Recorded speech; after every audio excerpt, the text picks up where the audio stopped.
Բարև ձեզ, սկսում ենք խաղային մամլոասնիսը, Արարատ Արմենիայի գլխավոր մարզիչ Վարդան Մինասյանի հետ, այժմ մարզիչը կհայտնի կարծիքը խաղի մասին։ Սկիզբը լավ չենք սկսել, այսօր մի 15 րոպե մեզ նման չէինք, շարժումը լավ չէր, անդադ ուշանում էինք, ուշ էինք ռեակցիա տալիս, բայց հետո ինձ թվում է ամեն ինչ իր տեղ ընկավ, այսօր կարելի ասել մենք ավելի հանգիստ էինք Պահեստայիններին նստարանին, որտեղ տեսնում էինք, որ ստացվում է խաղը, լավ է ստացվում։ Շնորհակալություն, հարցեր։ Պարոն Մինասյան, Վանի դեմ խաղում թիմը վերջի վայրկյաններին վաստովեց հաղթանակը, արդյոք այդ խաղից հետո կա հիասթափություն թիմի ներսում։ Իհարկե կա, որովհետև եթե մանավանդ վերջում ես գոլ թողում, իհարկե կա, մանավանդ հիշում եք 10 հոգով մենք մնացինք, բայց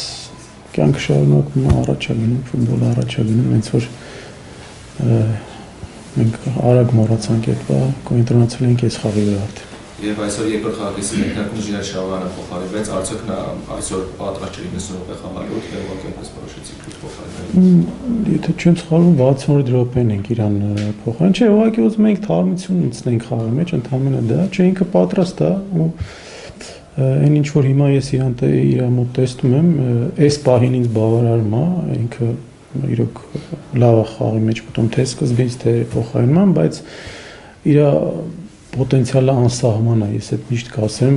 մենք էլ սպասում ենք, թե ինքը երբ է լրիվ իրան բացահայտել, որովհետև այտենց որակի ֆուտբոլիստ շատ քիչ